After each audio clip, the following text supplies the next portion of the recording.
I'm so old. I remember when IPA wasn't a thing. Seriously, breweries didn't have IPAs. They weren't a thing. And then suddenly it became the only thing. And then it became who can make the most drinkable, over-hopped IPA. And, oh, this is awesome.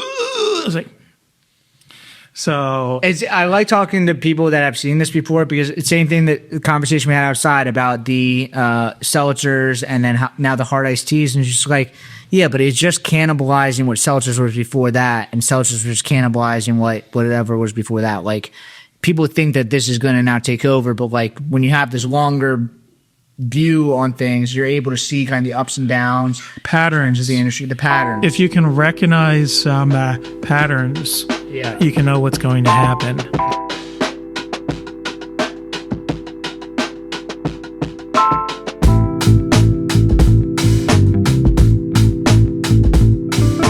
Welcome back to Brew That Podcast. I'm your host, Richie Tevlin, joined as always by Evan Blum. Hello. And today we have on, I guess, the gatekeeper, Mike Scoats. So on a t-shirt. John Trogner on, but owner of what used to be the Grey Lodge Pub and now owner of Lucky Cat Beer Company.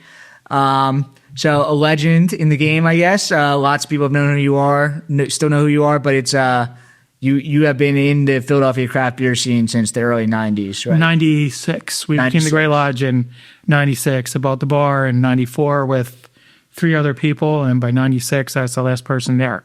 And that's when I rebranded us as the Grey Lodge and was able to focus on craft beer. So I guess that's the start, but like, how did you get started in beer? Like, why did you buy a restaurant? Have you always been in the restaurant game? I worked my way through school and various restaurant jobs. Once I went from Sal, basic, and you were classmates. Yeah. Wait, were you actually classmates? He was a few years after me. So did you know him at all during college? No, I didn't. Okay. I didn't put it together until later. We'd already known each other for years. Yeah, it's like, I wonder. So yeah, we were in the same frat, not at the same time. Yeah, it's like, Is it funny? Yeah, the world is often much smaller than you think that it is. Definitely. So you were working in some restaurants, and then you mentioned before we started recording you were CPA. Yeah, I had an accounting and MIS degree, and then I got the Fortune 100 job out of school. Planned to be there. Let's see, I started at 22, retired at 65, so that's what, 43 years? Yeah. You can tell I was a CPA. I could do the math like that. 43? Yes, I thought I'd be there 43 years, but 5 years in, it became clear that was... I might want to be there 43 years, but they have a habit of getting rid of people when they cost too much. So I figured if I was going to work for myself, I should do it when I was still young, not really making any money. So I wasn't really walking away from anything, and it'd be more. And if I failed, I wouldn't be trying to find a higher level job. I'd be going back to the same level. You don't have the golden handcuffs on or anything. You're kind of let's see if we can make this work. So I managed to hold the old job part-time for 13 years. Oh, really? Oh, yeah, that definitely helped. Definitely. So you started, what was the Grey Lodge Pub before? You said you renamed it? Yeah, the bar started in 1950, Labor Day. And then I bought it with some people in 94 and had a bunch of names. No one really owned it that long. I think the longest run was like 12 years. And then we called it Mugsy's, a name we all agreed on, but nobody liked. So, was it a craft beer spot at this point? No, craft beer wasn't a thing. I was able to put Yuengling on black and tan. I wanted to put porter on, but I thought it'd be a little too edgy. So I'm going down to Mexico in like 3 weeks. So I'm getting married in Oaxaca in January. Nice. And we're brewing a beer. Thank you. We're brewing a beer in 3 weeks. That's like a collaboration beer with a brewery down there. Oh, that is awesome. And he was telling me that he lived in Philly for a year. Wait, really? And he had his first craft beer ever was a Yuengling. So he's just like, it's full circle for me. Like I get to brew beer with somebody from Philadelphia. So For people my age, and I'm 60 now, Yuengling was what we had. And, porter was cool. Porter's still great. It just doesn't get the love it deserves anymore. No. So I guess you open up a bar in the Northeast. Yes. From the Northeast? Yes. So the plan was always like stay kind of like in the neighborhood that you know? Wasn't necessarily that way, but I was poor, being from Northeast Philly. Okay. That's where I could afford to buy a bar. I could borrow enough money to buy a bar there. Got it. And it was a stable neighborhood for forever. Yeah. But when you took it over, were you already into craft beer at this point? And so you immediately transitioned it into this haven, or no, 94 did a little bit of craft beer, bottles, had Yuengling on tap. Ooh. And Yards had just started during that time. And was Yuengling Draft really that, the fact that you had Yuengling Draft, was that a unique thing? Yuengling Amber Lager was not a thing yet. Oh wow, okay. Yeah, Yuengling was just premium, which was a more expensive cheap beer. Yeah. Than the cheapest cheap beer.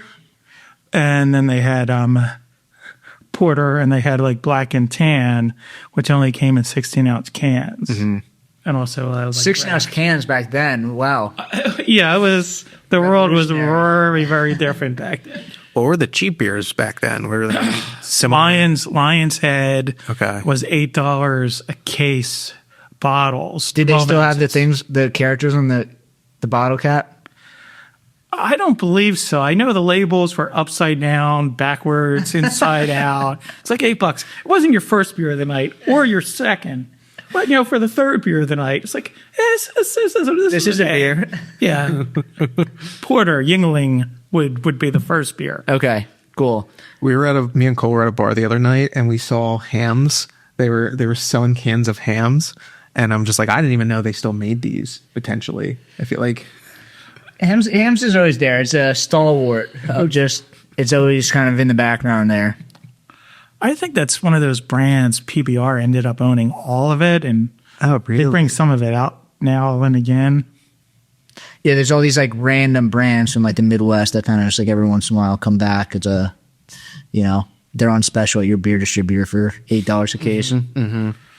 What was really weird back then is there was Schmidts, of course, but they'd already been assimilated into whatever, bought everything. And the same company also owned Schmidt out of the Midwest. And every so often, Schmidt would show up in the store and had these really pretty cans with, wildlife fishing and bears. I remember and stuff. I had a Schmidt beer when I was 16. It was the worst thing I've ever had in my life. It was just, it didn't have the name. If it had the name, it was really small. It was just a camo can with a painting of a deer on the front. And I remember drinking it. I was I don't like beer. This is the worst thing I've ever had in my entire life. But, it was not Schmidt's. I got that confused for a long time, up until really 3 years. Yeah, I realized just that there was a difference. It's wow, their new artwork is really cool, but turns out that it wasn't. Yeah, but it's the same thing. Scoats or whatever owned everything. But at that point, yeah. So you took it over, I guess, in '96. Yeah, I took over everything. I was the last person standing. What was the scene like back then? Did you have 4 taps and then you just kind of expanded it, or did you have this? We had 5. Okay. And I gradually expanded it up to. I actually doubled it. Okay. Which was a crazy number of taps. Immediately? Pretty within 3 months. I added 3, then another one, and then another one. And they were all craft beer that you were adding? No, I didn't. I kept the original 5 on. Okay. Because why would you throw your regulars out? Why would you do that? I mean, there was a lot. At the time, there were certain craft beer bars, and they were very strict about it. No, like, so they crap on tap, make like a big deal about throwing out, like Budweiser. But like, these people are here paying the bills, helping me pay the bills. Why am I going to, poop on like them? Yeah. So, and there's no reason why you couldn't sell Miller Lite and also sell like Yards. Yeah, you just add another tap line, just everyone gets to enjoy themselves. Yeah. So what were the first kind of craft beers you brought on? It was Yards, I'm assuming? So, yeah, Yards only made one beer at the time. And did it come in the weird kegs? It came in the old Yuengling type Hoff Stevens kegs. And it only came in one size, a 15.5 gallon serving. Yeah. So if you wanted to serve that at your bar, you couldn't be the only person drinking it. So you needed more craft beer on tap to try to get people in for craft beer, and that's how it really started to happen. Cool. And like the other craft breweries, were they just selling you draft as well? Yeah. Actually, the guy you really got to talk to is Eddie Friedland. We've heard he was one of the two wholesalers in the area, and Eddie had everybody worth having. Was he going to you guys and like pushing like, hey, you guys should have this, or everybody was just going to him and he was like the only supplier? Everyone was going, well, once you called Ed, yeah, and then I talked to him every Friday and find out what was like jazzing them, and then I would get that, and that was a good like method. Yeah. Was it local craft or was it like imports or all over the country? Like Ed had everybody, literally. He had Victory, Yards, Flying Fish. But then he also Weyerbacher, Sierra Nevada. Tom Peters said that he had also all the imported beer as well, right? Yes, he had a lot of imported beers. And when Tom was talking to Belgian breweries about coming in, he kind of steered them that like way. This guy will actually buy your stuff, and we'll actually sell it and really like care about it. Cool. So how did it take like convincing to get people to like start drinking it? Like, I mean, you had to have been one of the only craft beer bars in the city. Yes, we were one of the only craft beer bars in the city, and the only one that was not in spitting distance of Center Lake City. Yeah. So what was that like? Were you cultivating this crowd of craft beer drinkers, or were?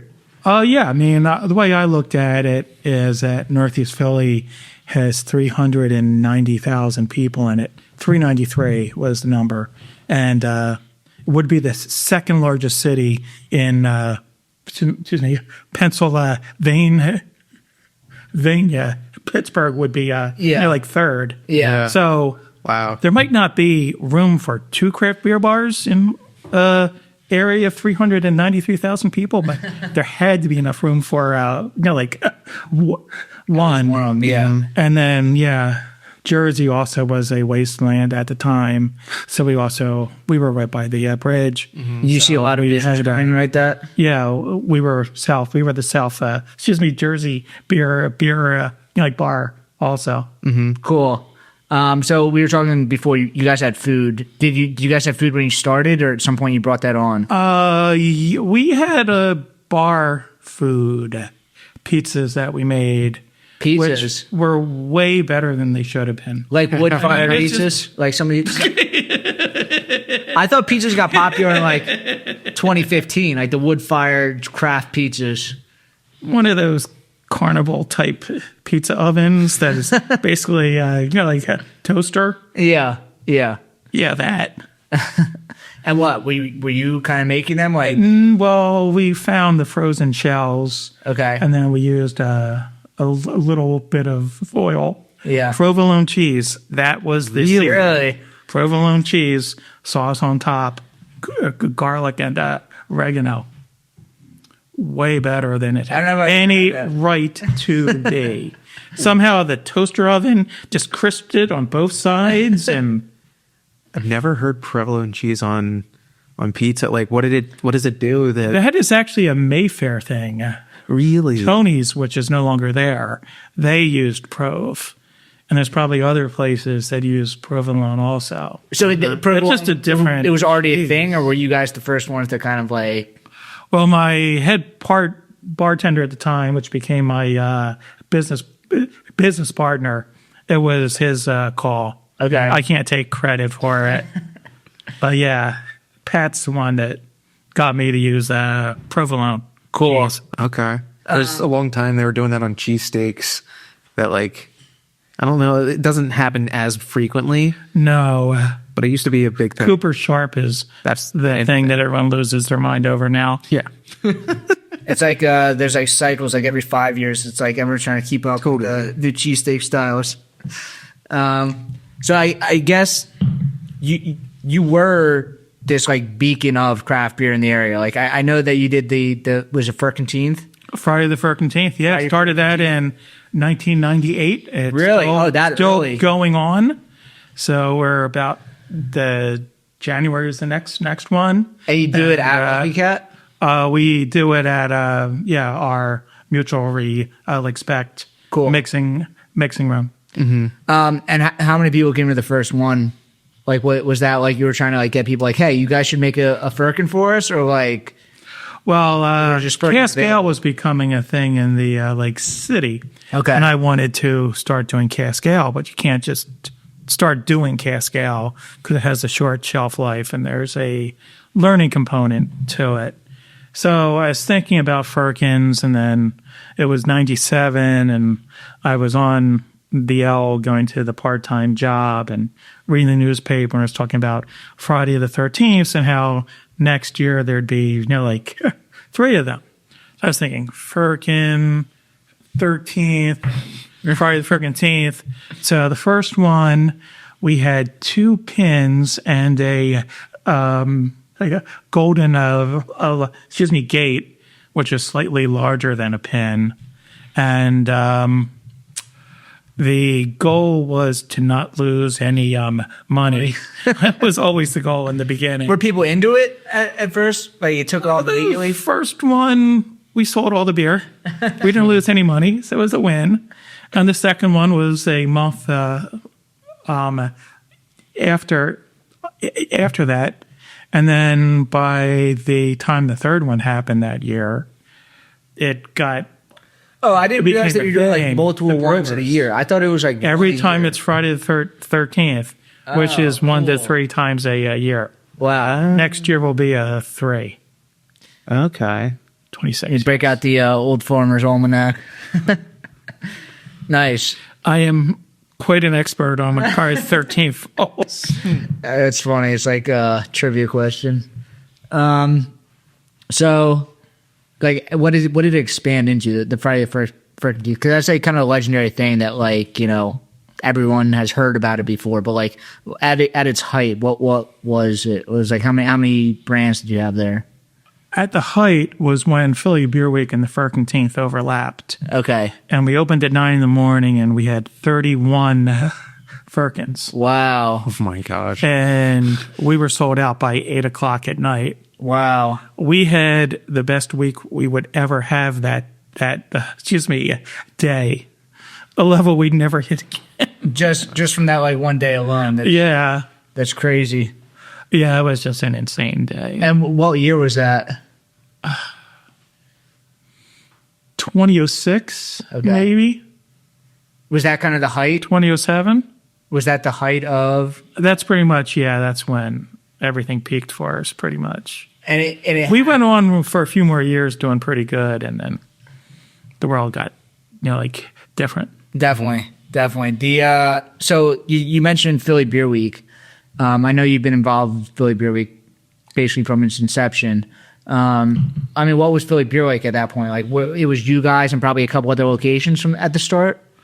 There was this event called the Book and the Cook that ran for many years. It was a big thing. They would pair cookbook authors with various restaurants. Yeah. And they'd have special things. Mm-hmm. So that ran its course, but at the end it became very beer heavy. Yeah. And with Michael Jackson's Pennsylvania Museum. Yeah. University of Penn Museum. Yeah, the Penn Museum over there. Event. So a couple folks involved with that wanted it to keep happening. So they invented Philly Beer Week to be the thing that was booking the cook. And you were a part of that from the Yeah, I got first invited year. to join, and craft beer had been really good to me. So it didn't look like I was going to make any money doing it, but it's like, it's the right thing. So yeah, we were involved at the beginning.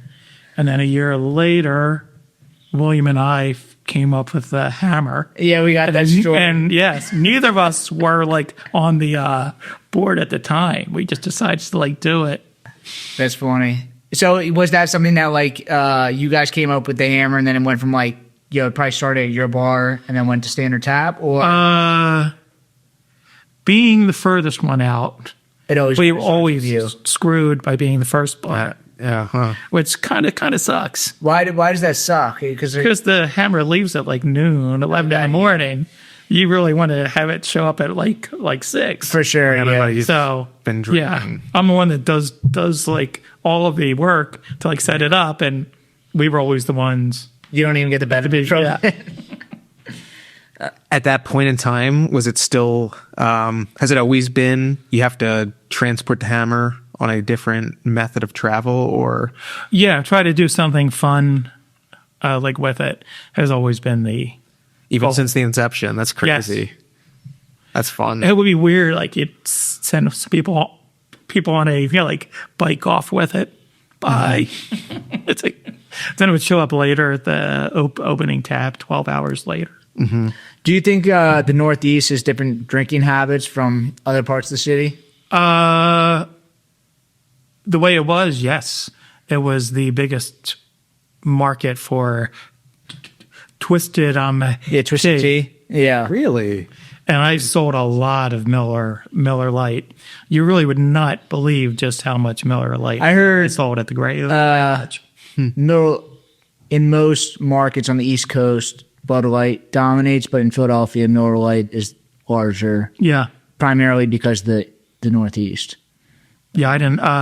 Delco. Oh, right. I have a like brother-in-law in Delco, and they drink a lot of Miller Lite there. I was at a party, and there was Miller Lite on draft. People brought Miller Lite cans, Miller Lite bottles, glass bottles, aluminum bottles. I think there were 16-ounce cans. There were like Miller Lite in 5 different formats there. And the Twisted Tea thing is crazy too. It's like I've never seen any more Twisted Tea anywhere in my life besides the Northeast. It just kind of latched on at some point. When did Twisted Tea become a thing? Because Twisted Tea is Sam Adams, right? Yes. And that came around like what, the 2000s? Yeah, I'd say it's hard to keep track of all the Alco Pop.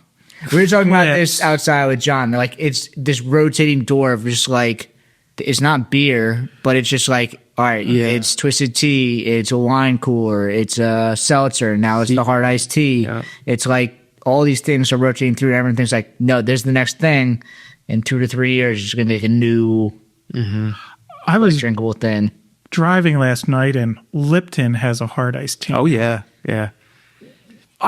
It's a brand extension. I can't imagine her saying, man, I love Lipton tea. If it had vodka in it, just how great that would be. And how would I ever add vodka to Lipton tea? How would one do that? There's also the Simply Lemonade does the same thing. Simply Lemonade. Arizona does a hard Simply Lemonade or two. Simply plus another thing. I like how everyone's the name. It's like, it's not Simply Lemonade. It's Simply Lemonade and vodka. It kind of defeats the purpose. My favorite one is when White Claw decided they were going to do a non-alcoholic version, so seltzer.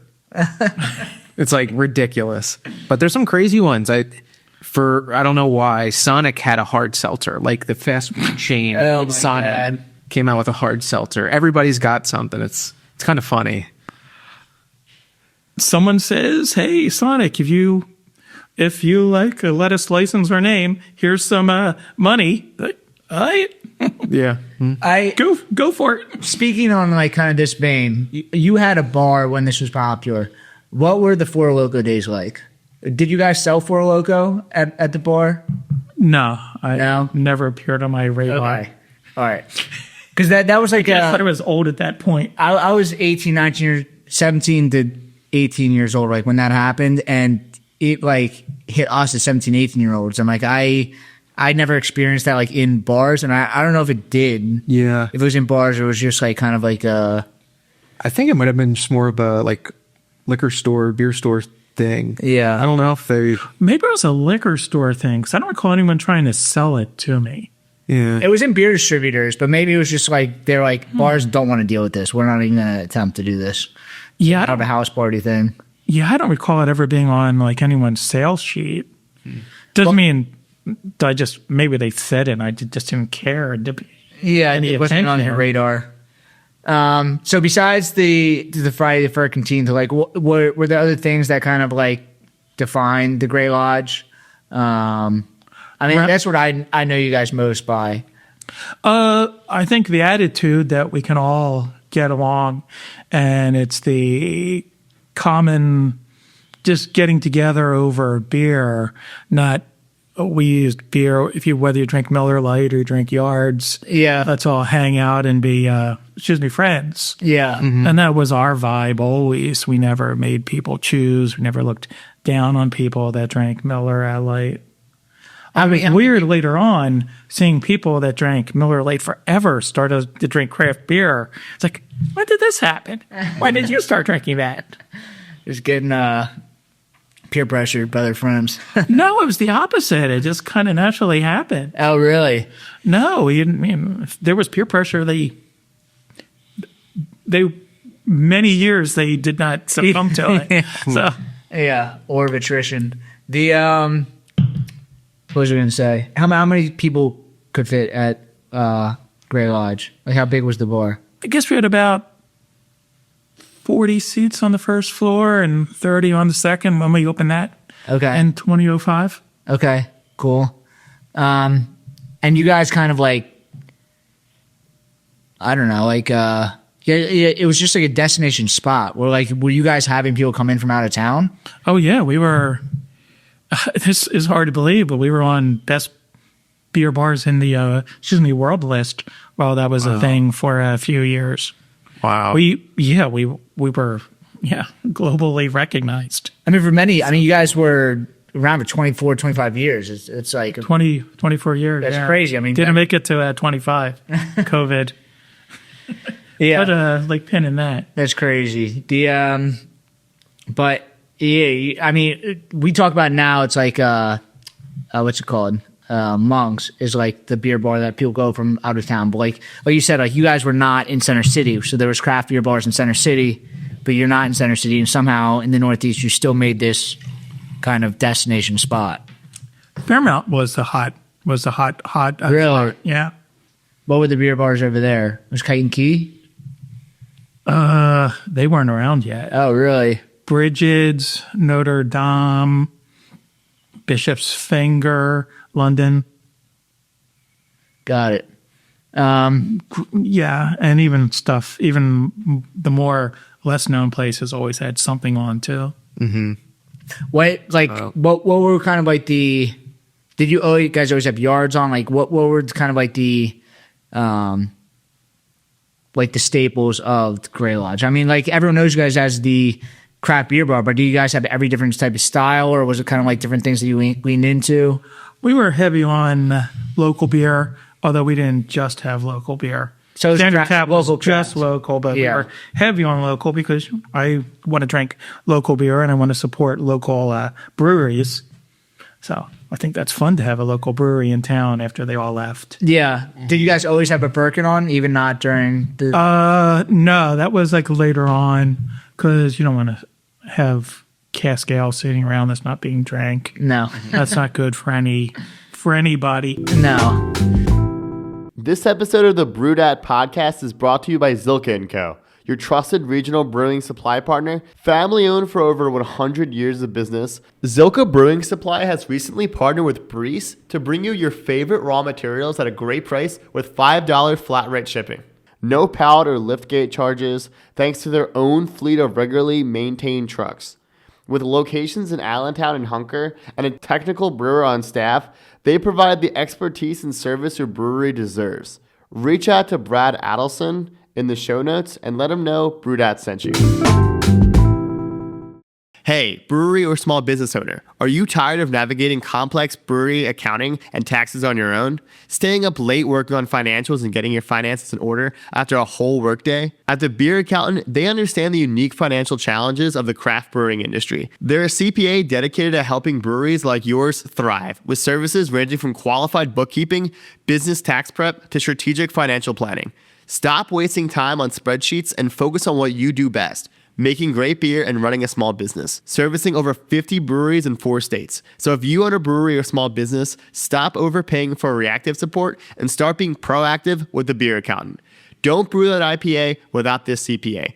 Visit beeraccountant.com to learn how their specialized expertise can help your brewery grow, profit, and succeed. 2020 happened, and it was just like, it was just too much. And There were several changing. years of obvious things going downhill, and I took myself off the payroll a few years prior, so I wasn't getting paid anything, and still a 7-day-a-week job, and it wasn't going to get better. Yeah.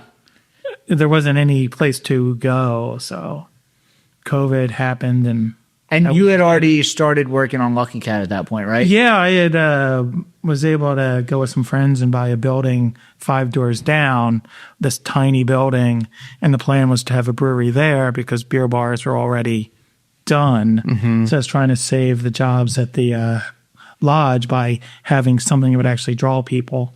Mm-hmm. What was it Once again before that?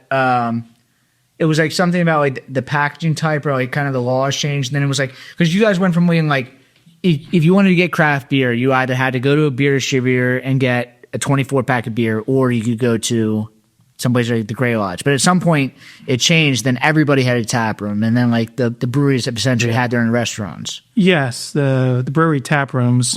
Once people had to drive by brewery tap rooms to come to us, they weren't coming to us. They were just not going that far. And the other thing was that the TTB changed the labeling for it was all mail. So you had to print it out, make it up, mail it to them. They took a while to look at it. They'd cross some things out. They'd mail it back. You'd do all your stuff again. You'd mail it to them. They say okay. They'd mail you the okay. Then you got to get into production. So breweries didn't put a lot. Anything that went into a can or bottle, there was a lot of lead time on it, and they went to line system, and it became like So by every day, days. brewery went from me, I'm like 4 or 5 beers on at a time. Like everyone had like 20 different beers on, and that was essentially their own tap room, could just service every single type of beer. Well, they were able to serve draft in the tap room without labels. Okay. And they could send that out with just a keg, like collar on it. Yeah. But the whole, like packaging it into cans took more work. So we were able to get all this weird draft that the breweries were doing one-offs of. That really made us a place to go to find beer. And then once they realized they could just put that all in cans, bottles and cans, and sell it at the supermarket, we no longer had the, like draw. Yeah, that advantage. That was just like, people had to kind of come to you guys. So Lucky Cat started. Was this your brainchild, or because I know you run it with some other people, right? Is it Jason that you run it with? Jason and I, Jason came along. I set it up, and I was Jason? waiting for a brewer to show up. I'm sure you've met him at some point. I think I'm It's like one of pretty those people sure that's everywhere. Yeah, he works with. I was talking to Meredith. I think he works with Meredith a little bit in some capacity. Yeah, he is involved with her events that she does. Gotcha. Yeah. Although they don't officially work together. Okay. I met him when I think I was at Philadelphia Brewing. I think he worked for like a malting company too at some point. Yes, still Still works there? Yeah. Cool. Yeah, I remember him from ways back. But so you guys kind of put this together? Or was it you? I and then you put it brought together, and I was gradually putting all the pieces together while trying to run several restaurants. So you said several bars or restaurants. I know you had other stuff besides Grey Lodge. What were the other ones? Yeah, we had You have Bonks, right? Hop Angel. Yeah. Bonks. and I was involved with Town for a hot second. Cool. And what happened? Were those kind of the same vibe as Grey Lodge, or were they all different concepts? Hop Angel had a like German theme, and we were heavy on German style beers. And one was especially locally made. 2010 to 2020. Cool. So now everyone's like, I'm the lager brewery, and it's like you guys were doing that like 10 years before this. Yeah, and there's just Pennsylvania, just the Pilsners in Pennsylvania are amazing. I get so many breweries making great like lagers here, and to get beer from Germany, it has to go by boat and everything, and you could have really fresh beer. So I say, like, let's drink regional German style beer. Yeah, it's like much brighter. Who was it that? Who was it? Who's the sommelier we had on? Marnie. Yeah. Marnie. Yep. So she was talking about how, right? Yeah. yeah, how like there's so many kind of every German immigrant for like 100 years basically had to go through Philadelphia. It was just like that's why like we have such a great brewing history here, that it was just like all these people that knew how to brew kind of just like landed in our laps. Yeah, they still make the lagers is great. We had a great Philly Beer Week event we did forever. Get your fill of pills, and we'd have a Pilsner tap over. And first year I did, I thought, man, we'd have a lot of Pilsner left over. But no, it's people liked it. It really worked.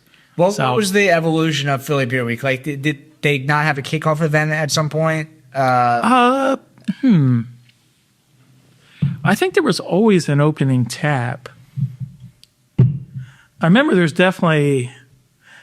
always an opening tap event. I wonder where it was the first few years. I remember it being floating around. It was in... But was it mostly restricted to just beer bars in the city? Beer bars were... We were doing the sales and had the money to be able to pay into it. Breweries were like free. Yeah. And then it changed, and breweries had all the sales, and beer bars had like none. And then they're looking at you like, why aren't you doing this anymore? Okay. So for Lucky Cat, like, what was the vision of that? Like, were you trying to do a brewery that was like kind of different styles, or just like you understand the beer game? I mean, you've been doing this for 20 years. Like, let's try our hand out with like production and like kind of like putting your spin on it. We're currently on Plan F. Also, went through a lot of plan letters in the first year. I'm on beer B. Years. What beer should I drink next? I had the white before. This beer's great. Blue. The blue? Blue. Was that the blueberry one? Yes. B for blueberry. So yeah, we originally were planning to be a little 1-barrel brewery and brew beer and attract some of the people we were losing. And then at the same time, they would hopefully go to like Grey Lodge and buy some food and some more beer that wasn't our beer. But then the world kept changing and changing and changing. So at some point, you guys became part of Mutual Respect. Yeah, we teamed up with Jeremy Myers and his, Trauger brand. We were going to buy the old Borough Brew House, which is now Human Robots Jenkintown spot. Okay. But the SBA loan took too long to get, and our option ran out, and there was another offer which was too good to be true, and we opted not to match that. And then Human Robot got it later. So you guys, it's connected to Broken Goblet, correct? Yeah. So after Jenkintown fell through, we had already planned to do some work with Broken Goblet and share some things and maybe brew the lagers there. And I was thinking, the world doesn't need another brew house that's barely used, doesn't need another canning line sitting barely used. Yeah. Why don't we just merge with them? they're looking to build out their space more. We just need to ferment. Yeah, we were have talking everything else. before, like, like trying to avoid this like bloat of like this middle growth of just like you're hiring more people to grow, but it's just like at some point it just turns into like more mouths to feed that then relying on you that like you have to keep expanding. So like trying to push some of that pressure off to where you can share it. I think makes a lot of sense. And it also meant I was not a major shareholder, and the buck stopped somewhere else. Yeah. After 26 years of being the person that the buck stopped with, it's nice to not do that any more. And yeah, but like Jeremy Myers, obviously, he's going to come on the podcast too. But like he's like another person that's like another legend, kind of in the Philadelphia craft beer scene. Yes, as Jason before, it's like there's a lot of people that understand how the Philadelphia craft beer market works. Where like not just financially it's ending with you, but like also like decision making. It's like there's a lot of great minds here that like we can kind of figure this out. Yeah, and we hooked up with Jeremy and Broken Goblet, and our beer is awesome. I really think it's great. I'm very proud His of blueberry is great. what we do. Yeah, I tried to make it a beer with berries, not a blueberry flavored malt beverage. So I hope that comes through. No, it's good. It smells great. Do you have it? Here, try the rest of this. So how many different beers do you have? Also, by the way, there's you guys before anyone else. I saw with the black cans. And there's some brands that have the black cans, but like your brand stands out a lot with like I say murdered out cans. But Yes, we though we weren't able to get black 12-ounce cans. So, but yeah, we got a whole bunch of Mutual Respect black cans. nice. Jeremy's plan. That was Jeremy. Mm-hmm. How interrelated are We weren't able to get more black lids, obviously. I feel weird drinking out of the black lids. I like the black cans. For some reason, drinking out of the black top feels like I'm like putting my mouth on something that it feels like it's like been in a factory. I don't It's know. like it hasn't been cleaned or something. Yeah, the silver. There's something about like the silver can to me that just it looks, or the silver top right in my mouth looks cleaner. But I like the black cans a lot. I was thinking like where I'm brewing doesn't have the black cans, but I think with my branding, I always thought the black cans would be a nice touch. It's like just a little bit different. Where did the name Lucky Cat come from? I've always thought they were like neat. Cats or Lucky Cats? Lucky Cat. Yeah. Oh, okay. I've always liked them, and in the early days of craft beer was also the early days of the World Wide Web too. Mm-hmm. So, being a systems analyst, I made the Gray Lodge website way back before anyone really had websites, and What was on it? Just like your menu and about page? there was a Hours. lot, way more on it than one would expect. But you get so. There weren't a lot of web developers at the time either. It's a very small world. Were you making that? You knew how to Yeah, I make the website? Coding HTML on Wow. like Notepad's easy. It's not Now it is it's not like the, it's not rocket science. Shopify or WordPress Yeah. plugins. There's just like use an auto-generated website. And at the time, you're using dial-up, and there wasn't broadband, so every character of code had to load. So if you had really tight code, your page would actually load, and people would not say, "Oh, this is boring," and I'll go somewhere else. How did you learn to code? You just taught yourself to do that? Yeah, there's actually I was on the internet prior to the web, dial up, local board, whatever they call them. I don't remember anymore at this point. Yeah, I'm blowing your mind. I don't know. I mean, I remember I'm a little bit older than most people like our age have had computers their entire lives. I remember having a computer and internet my whole life. My mom told me that she had a computer in high school, which was kind of very rare. but it is kind of crazy that like it's hard enough right now with like social media, like people trying to keep up with social media, like me trying to learn TikTok is like, I think it's like so difficult and like trying to keep up with Gen Z. I can't imagine going from like print though to the internet. That is a lot more different than going from like Instagram to TikTok. It was pretty gradual because there weren't giant leaps. It's like if you stumbled onto, like dial up local bulletin boards, they were called. Okay. And Prodigy was a thing. And they had an active beer chat, and some of those folks what was it? Prodigy? Prodigy, IBM, and some other company developed this dial-up product. Interesting. Before AOL was a thing. Okay. You said it was a beer chat?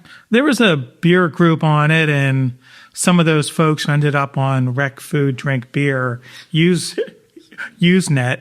Was that? I'm blowing your mind. It's almost like a subreddit, I'm guessing. Like decades before Reddit was a thing, there was something called Usenet, and there were thousands of Usenet groups. Okay. It was national. Inter was an international internet thing. And like the beer scene back then, were you like kind of figuring out what was happening by talking on these? Oh yeah, Rec Food Drink Beer. I still have friends from there. Wow. It was Grey Lodge. Yeah, we had a presence on Rec Food Drink Beer. Wow. Yeah, if you were in Philadelphia area and on Rec Food Drink Beer, we ended up being friends. What was the other like ways that people would know about craft beer? Was it Mid Atlantic Beer News? Print. Yeah, Philadelphia. We had an insane amount of print. One of the reasons why Philly was such a great beer city at its peak was we had a lot of writers. Do you know Matt Falco? Didn't he have? Yeah, Matt had. What was that his called? Museum magazine, Philly beer scene. Man, that was a nice put together magazine. He owns Herman's Coffee Shop in South Philly. Okay. You know where like Jack Steaks is? Yeah. It's right there, but he ran this like beer magazine. It was gorgeous. It was a gorgeous magazine. When he was going to do it, it's like, who cares about print now? Mm-hmm. But it was gorgeous. It's like, wow, this guy really gets it. Have you heard of? He was 10 years sooner. Do you know Stereo Flavors? No. Yeah, super cool. So he's doing like it's kind of the same thing with food, but he's doing it like it's kind of like bringing back print magazines for like it's the local food scene, but it's like kind of like what Matt was doing, but with the food scene, where it's like a great photographer and like finds all these stories and like every couple months kind of rolls another one out. Yeah, they're free like catalogs. I think he puts them out at like just different. I don't know if it's bars and restaurants. He's kind of all over the place. Yeah. But what were the other ones besides Matt's? So one that was hyper local was Jim Anderson's Beer Philadelphia, and was this newsprint type like booklet thing, and there wasn't a lot of graphics. It was all text and some ads, but it was hyper like local. So you could read about weird yards beers you never heard of. Mm-hmm. And what, they were just dropping it off at your bar? Or like things? Yeah. Various bars. Okay. Jim would drop them off at various bars. Mid-Atlantic Brewing News was a thing. Beer and Tavern Chronicle was a thing for a tiny bit. I was a writer for them. Did you write any articles that had any attention? And you were a writer? Like, would you ever think about writing a book? We just asked John Schroeder if he thought about writing a book. He's like, no, I don't have an ego. And I was just like, I want you to have an ego. I want you to write a book. Like, I'm interested, but I am interested in writing a book, and I would ask people for their Grey Lodge memories. That'd be cool. And memory is such a completely elastic thing that people remember things that it would be like the same story, but it's told different ways in the same book. If you ever saw the Beastie Boys book, yeah, I read that. It is a masterpiece of print. It is just insanely great. It is just. I thought that was going to be like a coffee table book with just pictures. It was a much better read than I thought. I read the whole thing in like 3 days. Yeah, I was in the hospital for 8 nights, and I read it then. Yeah, but I like learning about, like, especially hearing about, like, kind of like the building up of not just like a business, but like the whole industry of like how like Wave started. And you were there, like, not just for craft beer, but like the craft beer bars, where it's just like it's not the craft beer industry is not just craft breweries. There's all these other angles to it. You know, like the bars were just as important as the breweries, because if the bars weren't there, then the breweries weren't selling any beer. Yeah, and like brew pubs at the time were just really dull. I don't know why no one figured to make them more fun, but they had the black beer, they had the red beer, they had the yellow beer. Yeah, it was 3 different colors or 4 different colors. And there'd be a fourth one that was some sort of blend of the 4, 3, and like it was like, okay, well, this is nice and it's fresh, but you can come to a beer bar and there's all sorts of stuff constantly all the time. So yeah, but then eventually people realized you could have fun with, like brew pubs. Yeah, and then at some point it all became hazies. 15 lines of beer, 13 of them hazy, 1 a mediocre white beer, and the other mediocre pills. And you think, man, we've come all this way to be here. Mm-hmm. So you were saying outside you're not the biggest fan of hazies. No, and I feel that too, because I'm not. I haven't always been. I'm getting into it a little bit more now. But is there a reason for like just taste profile for you, or just trends? I think it's the hype. I mean, yeah, I'm so old. I remember when IPA wasn't a thing. Seriously, breweries didn't have IPAs. They weren't a thing. And then suddenly it became the only thing. And then it became who can make the most drinkable, over hopped IPA. And this is awesome.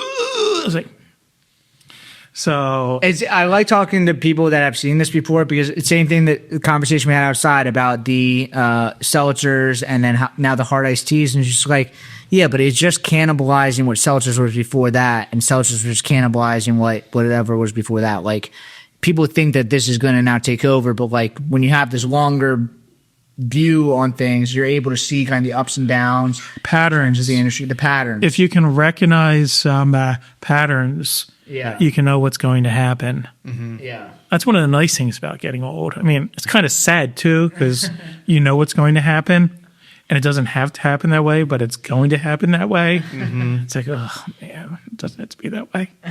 But okay, let's watch this car crash happen. Buckle in. So what are you guys brewing at Lucky Cat? I mean, you guys do have an IPA. Yes, we have a East Coast style. Nice. I originally thought it was a West Coast style, but Jeremy told me it's an East Coast. We changed our marketing after that. We have a white ale. Nice. That's some really proud. The white ale was really good. And we have the blueberry blonde,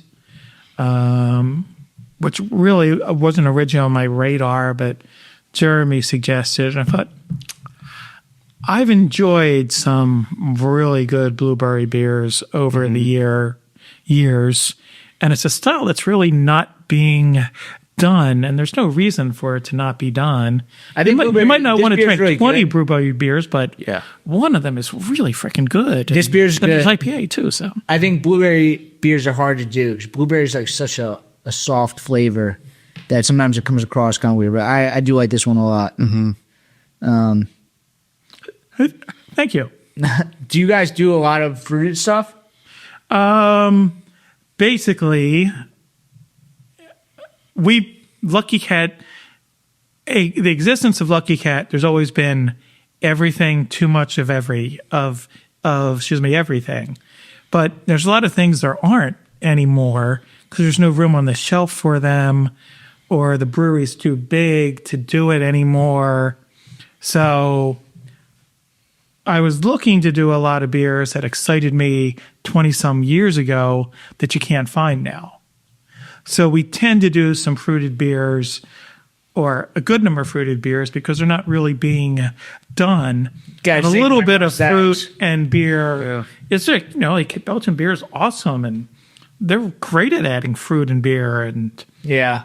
so it's like, I want to do the sort of stuff that got me and other people excited about craft beer 25 years ago. And which also is not where the world is. So you're going where they ain't, which is always a good But you're going where they're going to come because everything kind of goes in circles. Yeah, it goes in circles. It's you appeal to people my age that remember this beer that is gone, vanished, and there's younger people that have like never even seen it, and the whole style's new. Mm-hmm. Are you brewing a lot of Belgian beers? Or no. At Grey Lodge, was that ever a thing, or was it more local beer? Mayfair, we did not have the price elasticity to have The Belgian from beers. Belgium beers. They're just too expensive. I mean, there's a lot of local brewers that make. We had a lot of beers. Belgian style beers that were locally made. Yeah. But we never really had the Belgium presence. That said, I think I would really like to make a quad at some point. The quad is something that I love Belgian beers, but quad is like that's at my edge of like beers I can enjoy.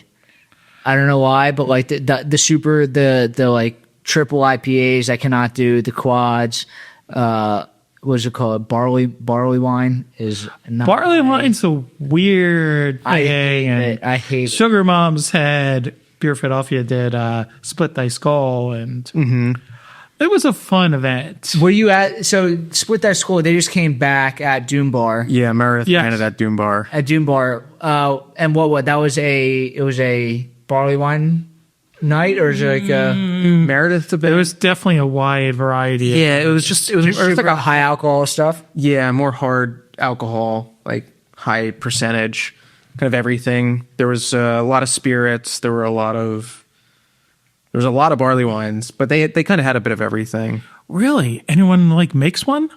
Where would you find one these days? A barley wine? I couldn't name one local brewery that makes a barley wine.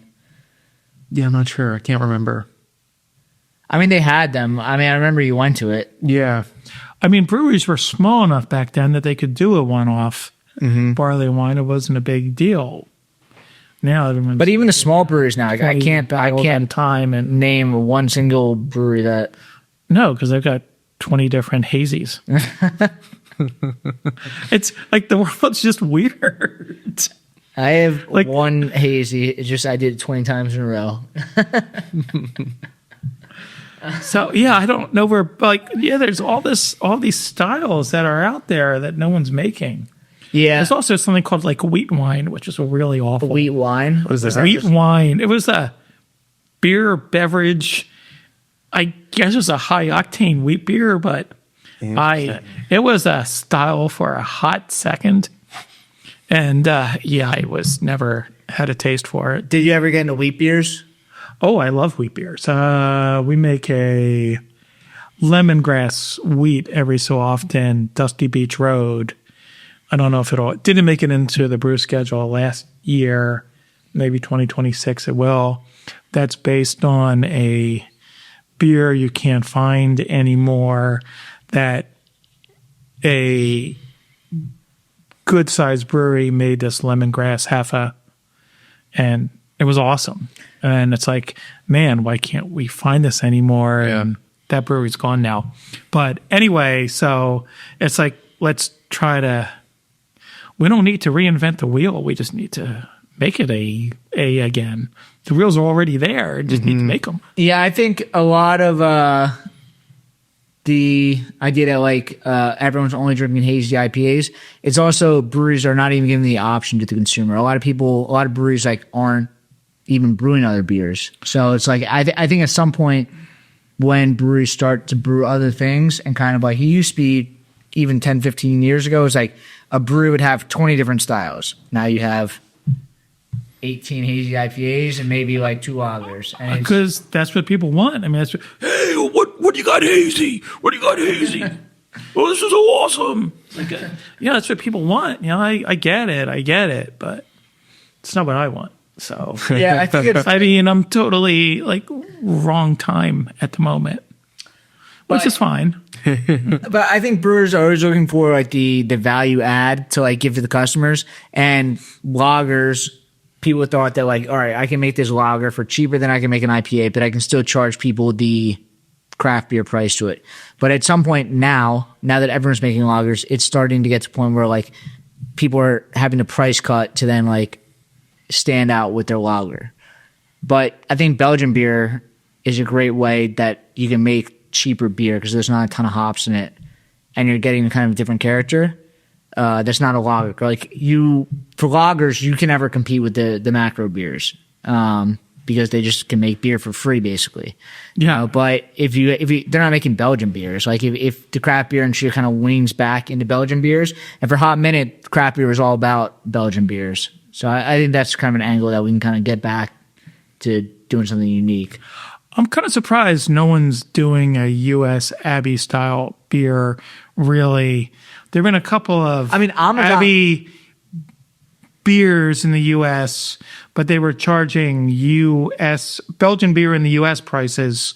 Whereas if you go to like Belgium, Abbey beer is just cheap. It's just a normal beer. Yeah, like Amankang was like considered one of the best beers in the country for a long time. They're doing it, and you don't hear them. They're doing it, but you don't hear them as much as you did before. But like there is a market for it, and it is essentially kind of like this like soft table beer that's like very drinkable. It's not too hot, it's not too bitter. It has flavor. It doesn't have a ton. People are like kind of turned off by sometimes wheat beer. Sometimes it doesn't have that, and it's like. I do think that there's kind of an angle there that like kind of untapped.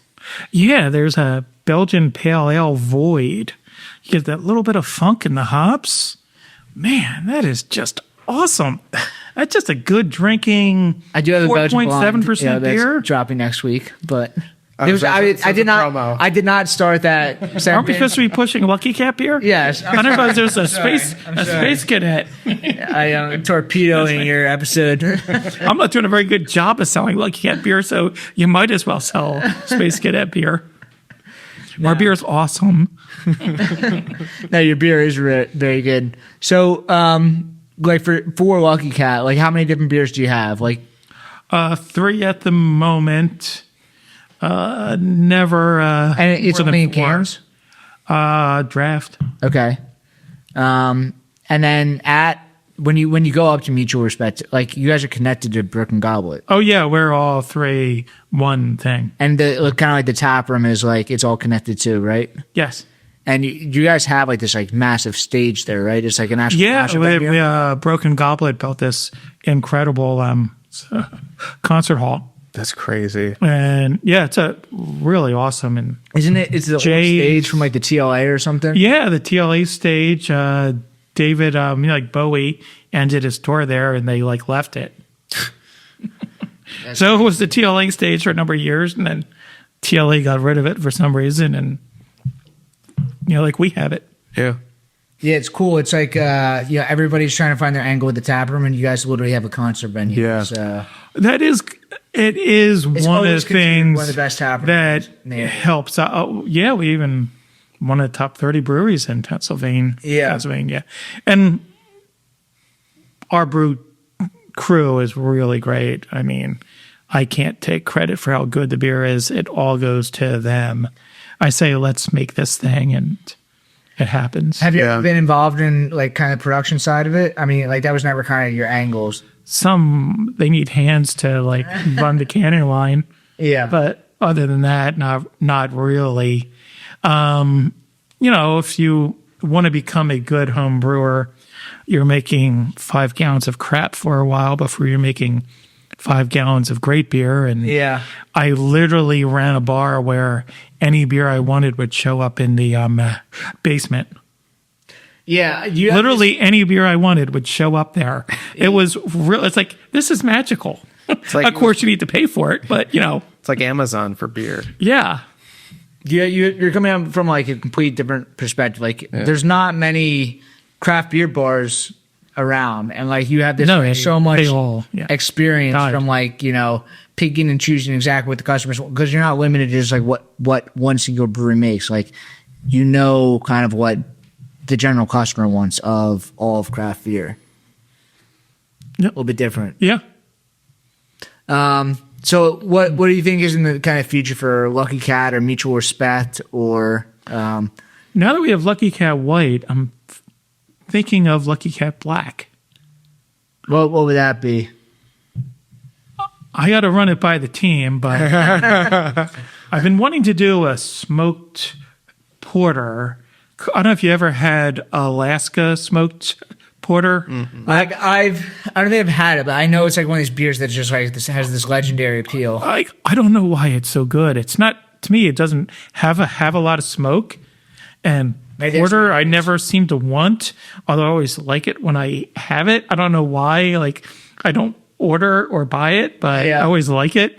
But yeah, Alaskan smoked porter is just, it's incredible. Yeah. So I'm thinking kind of a Baltic porter with some smoked malt, but Baltic porters tend to be lagers. Mm-hmm. So I'm thinking, what if we do it as an alt style beer, kind of a hybrid ale, like a lager With just a little bit of smoke. with a little bit of smoke, Nice. and would just be like black. Yeah. And it pairs well with this. It's like, you do Yeah. black and tan. So then you think, oh, colors. Yeah. What else can we? We've already got blue. Yeah. No, this blueberry beer is great. Cool. I guess kind of looking forward to it. Do you have anything else you guys want to do with the Lucky Cat or I've been purposely laying low. okay. You know what the beer world's like these days. Yeah. People are slugging it out, and you can stand on the sidelines and not get like bloody. Yeah. You're not going to get in the action, but you're also going to live to see another shimmy day. Yeah. So just trying to do a few things really, really well, and I think we do that. Yeah, and just kind of waiting for the next thing to jump on it. Yeah, if things get bigger, that's nice. But then you also, as I mentioned, that I learn, like you have to learn how does the business scale both up and scale back. Yeah. When times call for it. Yeah, like 25 years or 24 years running a bar, like you've seen like kind of the ups and downs and kind of like like what makes a sustainable business. I think that's a lot more valuable than kind of people give credit to. It's like the longevity of a brand is very impressive. Yeah, I was hoping certain brands would have longer longevity than they ended up having. But Yeah. a lot of times that happens, just get too big and you can't. You're just done. Yeah, like external factors come around and it's just- they're kind of forced to do something that whack when. Then there's a lot of frantic stuff at the end where they grab all these other crappy brands and try to make a giant pile of crap that's to think, oh, our turd's just not like large enough. If we made the turd bigger, where it's not addressing the fact that it is a turd. It is still a turd. Normally, you see businesses start doing that. GM tried to buy, Jimmy Chrysler at one point. I call it the bigger, turd theory. Kmart bought Sears or vice versa. The turd will get so large that everyone will be confused and we'll just be able to last a little bit longer. Well, these companies were really big and think, oh, if we can only just be big again, that would solve our problem. But the problem is they're getting smaller for a reason, and adding more turd doesn't make it less of a turd. Where's the supply? That's good. That's good advice. That is So good advice. look at the pattern as time goes on, and you can say, the bigger turd theory. You will see it. It'll keep happening over and over. Might start seeing turds everywhere. Cool. Awesome. So we're We're not going to end on that, right? I don't want to end on turds. on turds. All right. Where should Let's we end on something positive. We haven't had any IPA yet. Yeah, you want to Non-hazy IPA yet. You said this is East Coast IPA? Yes. So, what makes it East Coast versus you said it was a West Coast and then you got corrected. Is this just less piney and more juicy but not hazy? I could lie and say I know the difference, but just took Jeremy's word for it. Yeah. Oh, that's nice. That's really good. Thank you. That's a good color to it. Yeah, I mean, our brewers are they're just great. And the controls at the brewery are wonderful. I'm very glad we landed where we did. Because the beer is coming out great, and to me, that's the hard part. Everything else is just business and numbers and figuring stuff out. It is cool. Like a lot of large brands, so you were saying like they just get large and then they're like, all right, we need to combine with other of these turd brands. But like you guys from the beginning realized that there was this opportunity of like kind of combining resources, which it's very unique that you guys did this. It's also nice that Lucky Cat doesn't need to be anything I don't want it to be. We don't have to brew the payer beers. Yeah. Yeah. I mean, we don't get in the brew schedule that often, but There's no pressure. we come up the bat. It's, we're like ready to go. Yeah. That's cool. Yeah, the lack of pressure is nice. Of course, there's no money, but that's I've worked with myself for a long time, so I'm kind of like used to it. I've got a pretty low cost of living, so nice. So the plan is to always stay in the Northeast. I mean, that's your home base, and no, we actually left the city after lockdown. So you guys are in Croydon, right? Or not Croydon? Yes, breweries in Salem. Yep. Okay, but you guys isn't Croydon Fest a thing? Not Croydon Fest. Not is Croydon a Fest. thing. And why? Because it's not Croydon? Jeremy, I think Croydon refers to not just where Neshaminy Creek is, but maybe a place in the UK that was heavy on. Oh, Croydon Fest is Neshaminy Creek? No, it's Jeremy Myers, one of the founders of Neshaminy Creek, who now is a mutual I thought you guys did partner. that, right? Yes, it went with Jeremy. Okay. It's his thing. All right. But it started in Croydon, Pennsylvania. Got it. But I think the not Croydon refers to That is not the there UK. Okay. Although I don't know. I really? honestly don't know. I only know it is not Croydon Fest, and I've never asked. Well, we're going to have There's a lot of things like you just wait and the answers show up. Like you watch a TV series several years in, it's like I will figure it out. Just let it Just keep listening. Stay and tuned. we'll get the answer. Yeah, I have no idea what the answer is, and I want to do it's not NOLA festival at some point. It's not NOLA. Was that New Orleans? New Orleans, Louisiana. NOLA. Yeah. What does that have to do with you guys? Well, we got a 3-day ska festival. Why not a 3-day New Orleans music festival? Yeah. Of course, I don't want to actually do it, like the work. So, That's why you have all these talented people that you're working with. Yes. So it may well happen someday, but I don't want to be the one that actually does it all. You're the sage that you understand how the industry works, and you can kind of lead everyone in the right direction. We kind of just got to have it and feed it when the time's right. Yeah. Mm-hmm. Hold the card back. All right, we can play this now. So the cards in your hand are not necessarily the ones you're playing at the moment. Yes. All right. Good strategy. Yeah. The long game. I like it. Although New Orleans music is great, so it is, and New Orleans music is very much like a craft beer type of music. It's like the jam band, the funk. It's like the trombone, the kind of street music. It's like that's craft beer music. And kind of like craft beer, there's not just one kind. It's a very wide range of music. It's like this live music. It's like always different all the time. Some of it's more jazz, some of it's more jam band. Yeah. You got different demographics of people doing it, and it brings people to together. Yeah. like, hey, this is cool. We're all digging this. Yeah. Not like, oh, this is my music and that's your music. And it's like, yeah, this is cool. So to me, that's what makes life worth doing. That's why beer is so great. You can share a beer with somebody you don't know. And, it's just a nice, to me, vibe.